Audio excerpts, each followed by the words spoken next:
Hello friends. भाभी ब्याह कर आई थी तो मुश्किल से 15 बरस की होगी। बड़वार भी तो पूरी नहीं हुई थी। भैया की सूरत से ऐसी लरचती थी जैसे कसाई से बकरी, मगर साल भर के अंदर ही वो जैसे मुंह बंद कली से खिलकर फूल बन गई। आंखों में हिरनों जैसी वहशत दूर होकर गरूर और शरारत भर गई।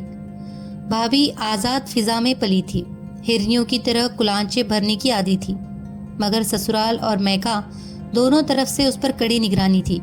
और भैया की भी यही कोशिश थी कि अगर जल्दी से उसे पक्की गृहस्थन न बना दिया गया तो वो भी अपनी बड़ी बहन की तरह कोई गुल खिलाएगी। हालांकि वो शादीशुदा थी, लिहाजा उसे गृहस्थन बनाने पर जुट गए। 4-5 साल के अंदर भाभी को घिस घिसाकर वाकई सबने गृहस्थन बना दिया। 2-3 बच्चों की माँ बनकर भद्दी और ठुस हो गई। अम्मा उसे खूब मुर्गी का शोरबा, गोंद सटूरे खिलाती, भैया टॉनिक पिलाते और हर बच्चे के बाद वो 10-15 पाउंड बढ़ जाती। आहिस्ता आहिस्ता उसने बनना संवरना छोड़ ही दिया।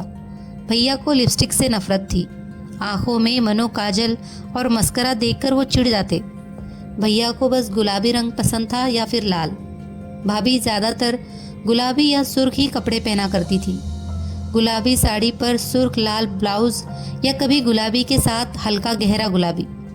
शादी के वक्त उसके बाल कटे हुए थे, मगर दुल्हन बनाते वक्त ऐसे तेल चुपड़कर बांधे गए थे कि पता ही नहीं चलता था कि वो परकटी मेम है। अब उसके बाल तो बढ़ गए थे, मगर पैर दर पैर बच्चे होने की वजह से वो जरा गंजी सी हो गई थी।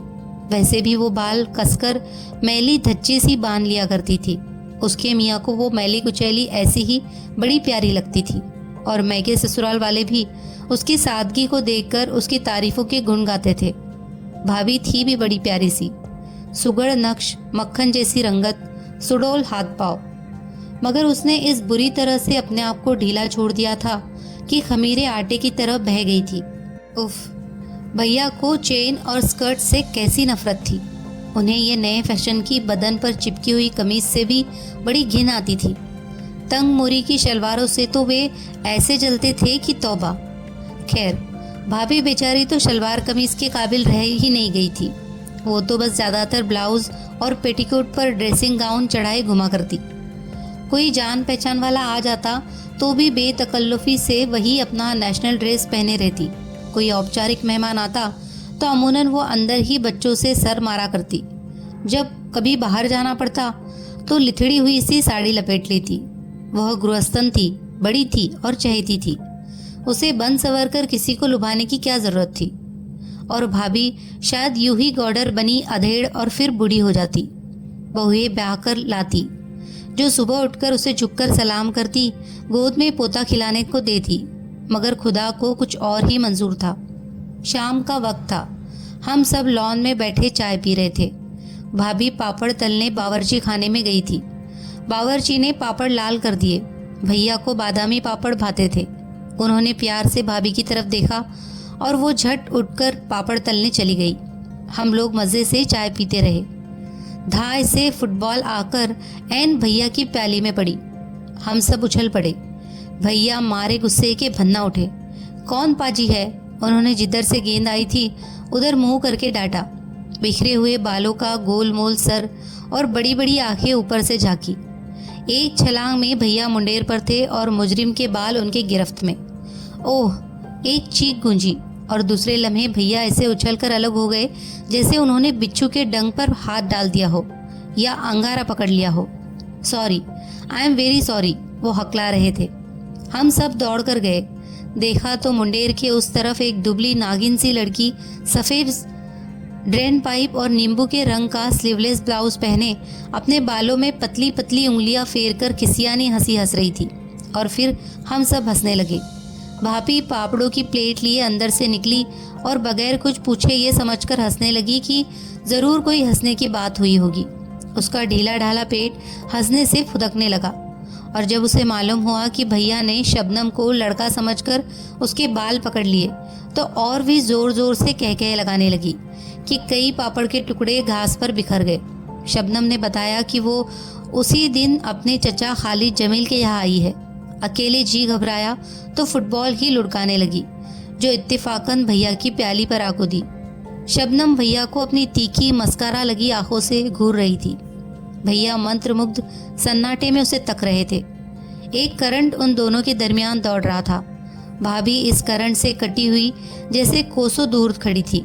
उसका फुदकता हुआ पेट सहम कर रुक गया। हंसी ने उसके होठों पर लड़खड़ाकर दम तोड़ दिया। उसके हाथ ढीले हो गए। प्लेट के पापड़ घास पर गिरने लगे। फिर एकदम वो दोनों जाग पड़े और ख्वाबों की दुनिया से लौट आए। शबनम फुदक कर मुंडेर पर चढ़ गई। आइए चाय पी लीजिए। मैंने ठहरी हुई फिजा को धक्का देकर आगे खिसकाया। एक लचक के साथ शबनम ने अपने पैर मुंडेर के उस पार से इस पार झुलाए। शबनम का रंग पिघले हुए सोने की तरह लौ दे रहा था। उसके बाल स्याह भौरा थे, मगर आंखें जैसे स्याह कटोरियों में किसी ने शहद भर दिया हो। नींबू के रंग के ब्लाउज का गला बहुत गहरा था। होठ तरबूजी रंग के और उसी रंग की नेल पॉलिश लगाए। वो बिल्कुल किसी अमेरिकी इश्तिहार की मॉडल मालूम हो रही थी। भाभी से कोई फुट भर लंबी लग रही थी, हालांकि मुश्किल से 2 इंच ऊंची होगी। उसकी हड्डी बड़ी नाजुक थी, इसीलिए कमर तो ऐसी कि छल्ले में पीरो लो। भैया कुछ गुमसुम से बैठे थे। भाभी उन्हें कुछ ऐसे ताक रही थी जैसे बिल्ली पर तौलते हुए परिंदे को घूरती है, कि जैसे ही पर फड़फड़ाए बढ़कर दबोच ले। उसका चेहरा तमतमा रहा था। होठ भींचे हुए थे, नथुने फड़फड़ा रहे थे। इतने में मुन्ना आकर उसकी पीठ पर धम से कूदा। वो हमेशा उसकी पीठ पर ऐसे ही कूदा करता था जैसे वो गुदगुदा सा तकिया हो। भाभी हमेशा ही हंस दिया करती थी, मगर आज उसने चटाक चटाक 2-4 चाटे जड़ दिए। शबनम परेशान हो गई। अरे अरे अरे रोकिए ना, उसने भैया का हाथ छूकर कहा। बड़ी गुस्सावार है आपकी मम्मी, उसने मेरी तरफ मुंह फेर कर कहा। इंट्रोडक्शन कराना हमारी सोसाइटी में बहुत कम हुआ करता है, और फिर भाभी का किसी से इंट्रोडक्शन कराना अजीब सा लगता था। वो तो सूरत से ही घर की बहू लगती थी। शबनम की बात पर हम सब कहका मारकर हंस पड़े। भाभी मुन्ने का हाथ पकड़कर घसीटती हुई अंदर चल दी। अरे ये तो हमारी भाभी है, मैंने भाभी को धम धम जाते हुए देखकर कहा। भाभी? शबनम हैरतजदा होकर बोली। इनकी भैया की बीवी। ओह, उसने संजीदगी से अपनी नजरें झुका ली। मैं समझी, उसने बात अधूरी छोड़ दी। भाभी की उम्र 23 साल है, मैंने वजाहत की। मगर डोंट बी सिली, शबनम हंसी। भैया भी उठकर चल दिए। खुदा की कसम, ओह जहालत। नहीं, भाभी ने मार्टेस से 15 साल की उम्र में सीनियर कैम्ब्रिज किया था। तुम्हारा मतलब है ये मुझसे 3 साल छोटी है? मैं 26 साल की हूँ। तब तो कतई छोटी है। उफ, और मैं समझी वो तुम्हारी मम्मी है। दरअसल मेरी आंखें कमज़ोर है, मगर मुझे ऐनक से नफरत है। बुरा लगा होगा उन्हें। नहीं, भाभी को कुछ बुरा नहीं लगता। बेचारी। कौन भाभी? न जाने मैंने क्यों कहा। भैया अपनी बीवी पर जान देते हैं, सफिया ने बतौर वकील कहा। बेचारे की बहुत बचपन में शादी कर दी गई होगी, 25-26 साल के थे। मगर मुझे तो मालूम भी न था कि 20वीं सदी में बगैर देखे शादियां होती है। शबनम ने हिकारत से मुस्कुराकर कहा। तुम्हारा हर अंदाज गलत निकल रहा है। भैया ने भाभी को देखकर पसंद कर लिया था, तब शादी हुई थी। मगर जब वो कवल के फूल जैसी नाजुक और हसीन थी, फिर ये क्या हो गया शादी के बाद? होता क्या, भाभी अपने घर की मल्लिका है, बच्चों की मल्लिका है, कोई फिल्म एक्ट्रेस तो है नहीं। दूसरे भैया को सूखी मारी लड़कियों से घिन आती है। मैंने जानकर शबनम को चोट दी। वो बेवकूफ़ न थी। भाई चाहे कोई मुझसे प्यार करे या ना करे, मैं तो किसी को खुश करने के लिए हाथी का बच्चा कभी ना बनूं। और मुआफ़ करना, तुम्हारी भाभी कभी बहुत खूबसूरत होगी, मगर अब तो ओह, आपका नज़रिया भैया से अलग है। मैंने बात टाल दी, और जब वो बल खाती सीधी सुडौल टांगों को आगे पीछे झुलाती नन्हे नन्हे कदम रखती मुंडेर की तरफ जा रही थी, भैया बरामदे में खड़े थे। उनका चेहरा सफ़ेद पड़ गया था और बार बार अपनी गुद्दी सहला रहे थे, जैसे किसी ने वहाँ जलती हुई आग रख दी हो। चिड़िया की तरफ उदक कर वो मुंडेर फलांग गई। पल भर को पलटकर उसने अपनी शरबती आंखों से भैया को तौला और छलावे की तरह कोठी में गायब हो गई। भाभी लॉन पर झुकी हुई तकिया आदि समेट रही थी, मगर उसने एक नज़र न आने वाला तार देख लिया, जो भैया और शबनम की निगाहों के दरमियान दौड़ रहा था। एक दिन मैंने खिड़की में से देखा, शबनम फूला हुआ स्कर्ट और सफ़ेद खुले गले का ब्लाउज पहने पप्पू के साथ संभा नाच रही है। उसका नन्हा सा पिकनीज कुत्ता टांगों में उलझ रहा था। वो ऊंचे ऊंचे कहकहे लगा रही थी। उसकी सडोल सांवली टांगे हरी हरी घास पर थिरक रही थी। काले रेशमी बाल हवा में छलक रहे थे। 5 साल का पप्पू बंदर की तरह फुदक रहा था, मगर वो नशीली नागिन की तरह लहरा रही थी। उसने नाचते नाचते नाक पर अंगूठा रखकर मुझे चिढ़ाया। मैंने भी जवाब में गुस्सा दिखा दिया, मगर फौरन ही मुझे उसकी निगाहों का पीछा करके मालूम हुआ कि ये इशारा वो मेरी तरफ नहीं कर रही थी। भैया बरामदे में अहमकों की तरह खड़े गुद्दी सहला रहे थे और वो उन्हें मुंह चिढ़ाकर जला रही थी। उसकी कमर में बल पड़ रहे थे, कुल्हे मटक रहे थे, बाहें थरथरा रही थी, होठ एक दूसरे से जुदा लरज रहे थे। भैया की आंखें चमक रही थी और वो खड़े दांत निकाल रहे थे। मेरा दिल धक से रह गया। भाभी गोदाम में अनाज तुलवा कर बावर्ची को दे रही थी। शबनम की बच्ची, मैंने दिल में सोचा, मगर गुस्सा मुझे भैया पर भी आया। उन्हें दांत निकालने की क्या जरूरत थी? इन्हें तो शबनम जैसे कांटों से नफरत थी। इन्हें तो अंग्रेजी नाचों से घिन आती थी। फिर वो क्यों खड़े उसे तक रहे थे? और ऐसी भी क्या बेसुधी कि उनका जिस्म संबा की तरह ताल पर लरज रहा था और उन्हें खबर न थी। इतने में बॉय चाय की ट्रे लेकर लॉन पर आ गया। भैया ने हम सबको आवाज़ दी और बॉय से कहा, भाभी को भेज दे। रसमन शबनम को भी बुलावा देना पड़ा। मेरा तो जी चाह रहा था कतई उसकी तरफ से मुंह फेर कर बैठ जाऊं, मगर जब वो मुन्ने को पद्दी पर चढ़ाए मुंडेर फलांग कर आई तो न जाने क्यों मुझे वो कतई मासूम लगी। मुन्ना स्कार्फ लगामों की तरह थामे हुआ था और वो घोड़े की चाल उछलती हुई लॉन पर दौड़ रही थी। भैया ने मुन्ने को उसकी पीठ पर से उतारना चाहा, मगर वो और चिमट गया। अभी और थोड़ा चले आंटी। नहीं बाबा, आंटी में दम नहीं, शबनम चिल्लाई। बड़ी मुश्किल से भैया ने मुन्ने को उतारा, मुंह पर एक चाटा लगाया। एकदम तड़प कर शबनम ने उसे गोद में उठा लिया और भैया के हाथ पर जोर का थप्पड़ मार लगाया। शर्म नहीं आती? इतने बड़े ऊँट के ऊँट छोटे से बच्चे पर हाथ उठाते हैं। भाभी को आता देखकर उसने मुन्ने को गोद में दे दिया। उसका थप्पड़ खाकर भैया मुस्कुरा रहे थे।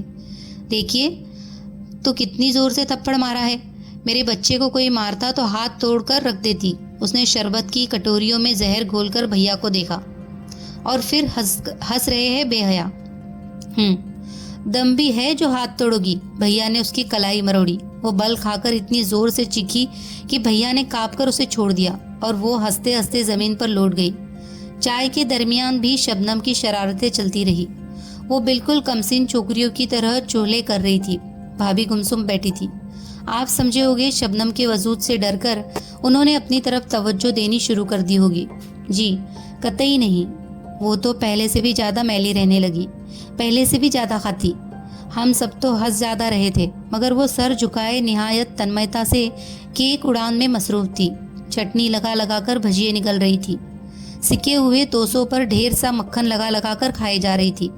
भैया और शबनम को देख देख कर हम सभी परेशान थे और शायद भाभी भी फिक्रमंद होगी, लेकिन अपनी परेशानी को वो मुर्गन खानों में दफन कर रही थी। उन्हें हर वक्त खट्टी डकारें आया करती, मगर वो चूरन खा खाकर पुलाव कोरमा हजम करती। वो सहमी सहमी नज़रों से भैया और शबनम को हंसता बोलता देखती।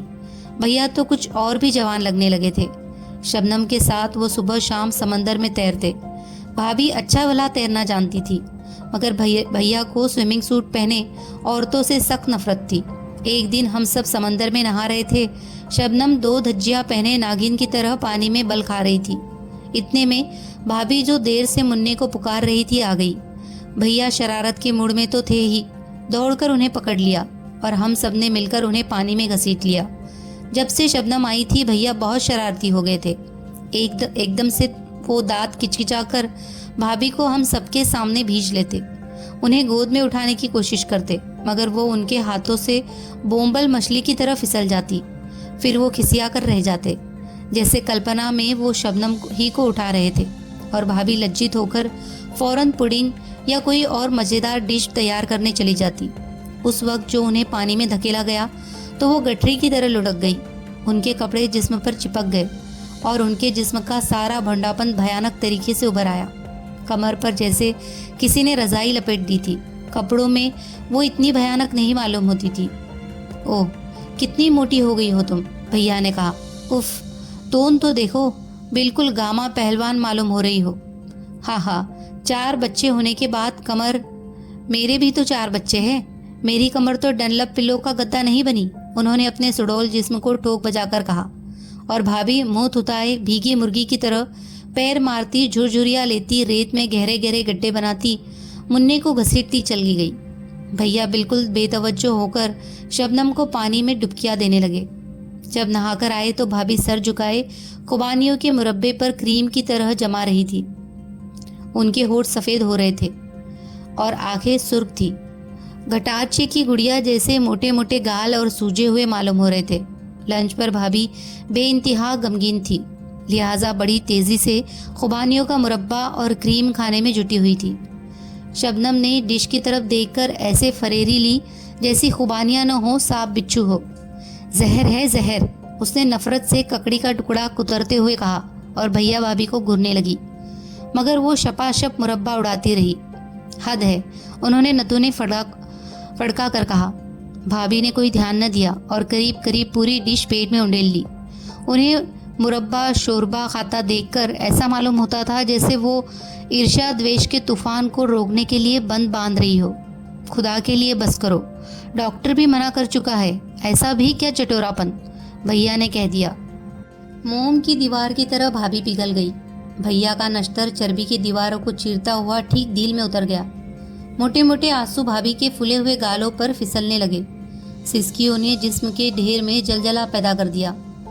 दुबली पतली और नाजुक लड़कियां किस लतीफ और सुहाने अंदाज में रोती है, मगर भाभी को रोते देखकर बजाय दुख की हंसी आती थी, जैसे कोई रुई के भीगे हुए ढेर को डंडों से पीट रहा हो। वो नाक पूछती हुई उठने लगी, मगर हम लोगों ने रोक लिया और भैया को डांटा। खुशामद करके वापस उन्हें बिठा लिया। बेचारी नाक सुड़काती बैठ गई, मगर जब उन्होंने कॉफी में 3 चम्मच शक्कर डालकर क्रीम की तरफ हाथ बढ़ाया तो एकदम ठिठक गई। सहमी हुई नजरों से शबनम और भैया की तरफ देखा। शबनम बमुश्किल अपनी हंसी रोके हुए थी।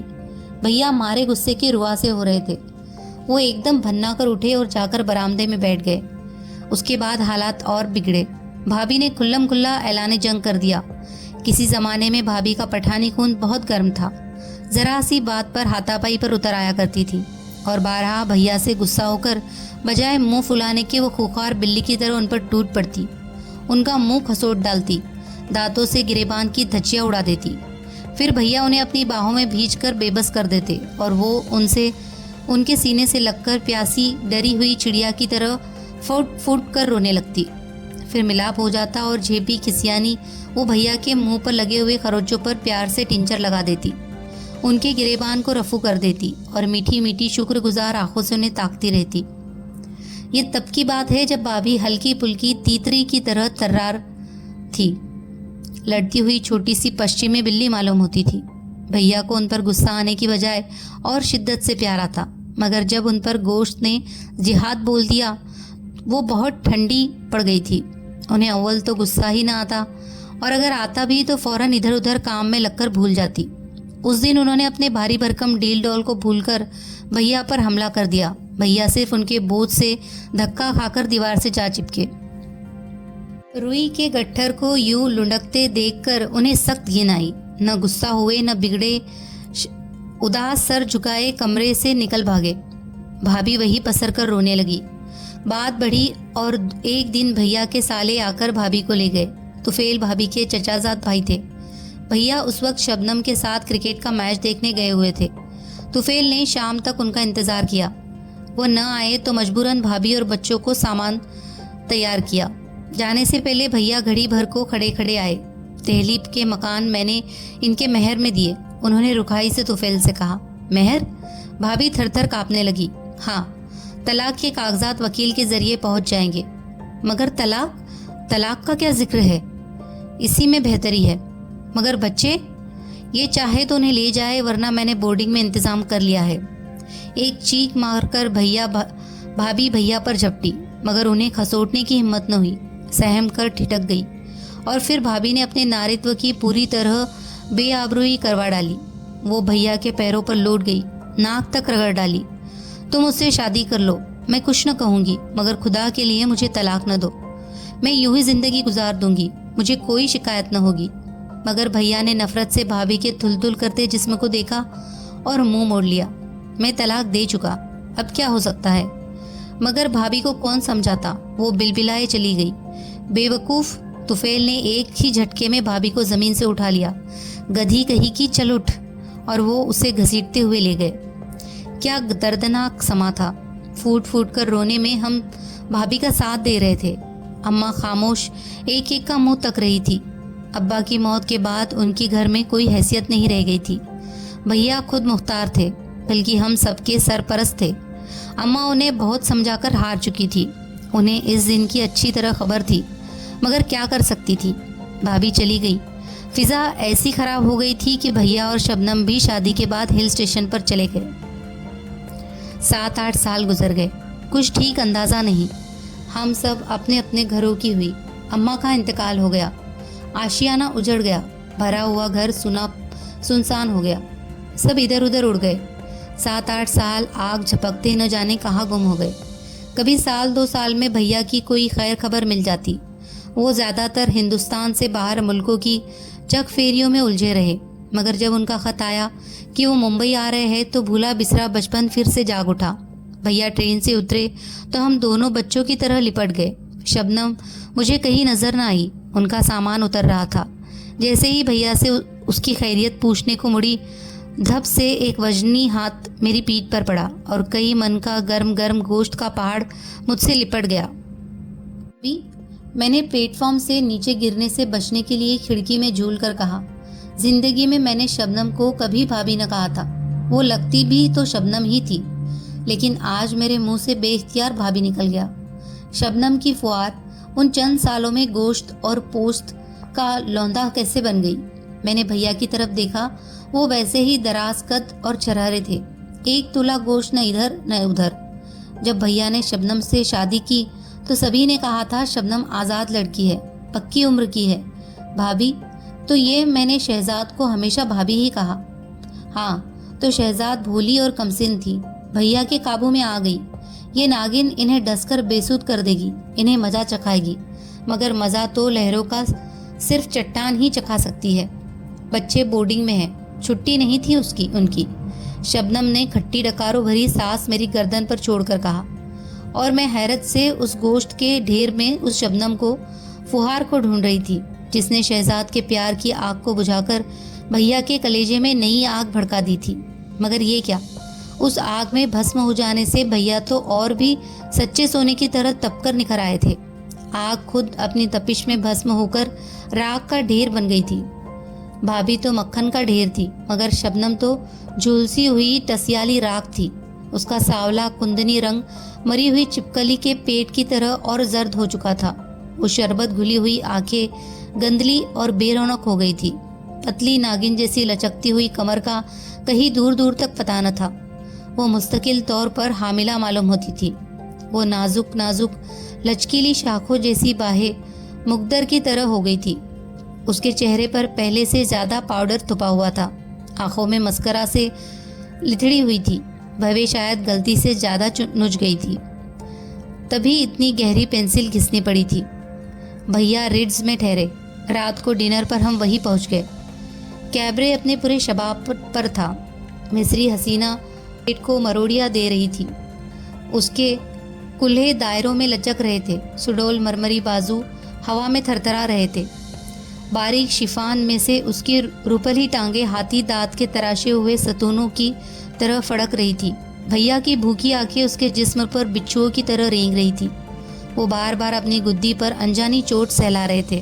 भाभी, जो कभी शबनम थी, मिस्री रक्कासा की तरह लहराई हुई बिजली थी, जो एक दिन भैया के होशो हवासों पर गिरी थी, आज रेत के ढेर की तरह भसकी बैठी थी। उसके मोटे मोटे गाल खून की कमी और मुस्तकिल स्थायी बदहजमी की वजह से पीलेपन की ओर अग्रसर हो रहे थे।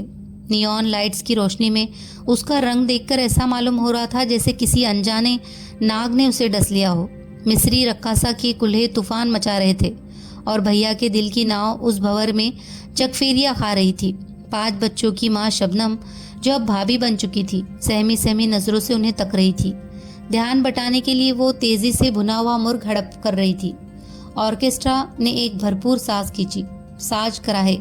ड्रम का दिल गूंज उठा। मिस्री रक्कासा की कमर ने आखिरी झकोले लिए और निढाल होकर मरमरी फर्श पर फैल गई। हॉल तालियों से गूंज रहा था।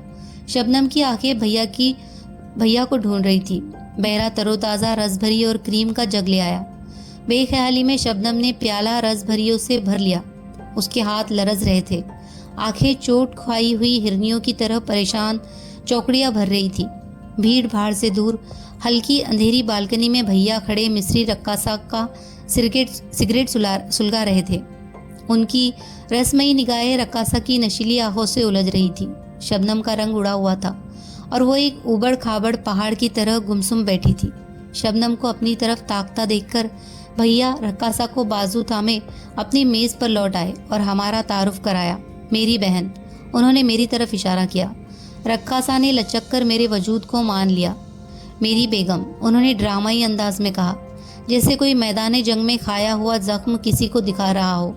रक्कासा स्तब्ध रह गई, जैसे उनकी जीवन संगिनी को नहीं, खुद उनकी लाश को खून में लथपथ देख लिया हो। वो भयभीत होकर शबनम को घूरने लगी। फिर उसने अपने कलेजे की सारी ममता अपनी आंखों में समोकर भैया की तरफ देखा। उसकी एक नज़र में लाखों फसाने पोशीदा थे। उफ, ये हिंदुस्तान जहाँ जहालत से कैसी कैसी प्यारी हस्तियाँ रस्मों रिवाज पर कुर्बान की जाती है। काबिले परस्तिश है वो लोग और काबिले रहम भी जो ऐसी ऐसी सजाएं भुगतते हो। मेरी शबनम भाभी ने रक्कासा की निगाहों में यह सब पढ़ लिया। उसके हाथ कांपने लगे। परेशानी छुपाने के लिए उसने क्रीम का जग उठाकर रस भरियों पर उंडेल दिया और जुट गई। प्यारे भैया, हैंडसम और मजलूम, सूरज देवता की तरह हसीन और रोमांटिक, शहद भरी आंखों वाले भैया चट्टान की तरह अटल, एक अमर शहीद का रूप सजाए बैठे मुस्कुरा रहे थे। एक लहर चूर चूर उनके कदमों में पड़ी दम तोड़ रही थी। दूसरी नई नवेली लचकती हुई लहर उनकी पथरीली बाहों में समाने के लिए बेचैन और बेकरार थी। आप सुन रहे थे इस्मत चुगताई की कहानी भाभी। कहानी अगर आपको अच्छी लगी हो तो प्लीज़ इसे लाइक कीजिए, शेयर कीजिए और कमेंट कीजिए। और अगर आपको हमारी कहानियाँ पसंद आ रही हो तो हमारे चैनल को सब्सक्राइब कीजिए। धन्यवाद।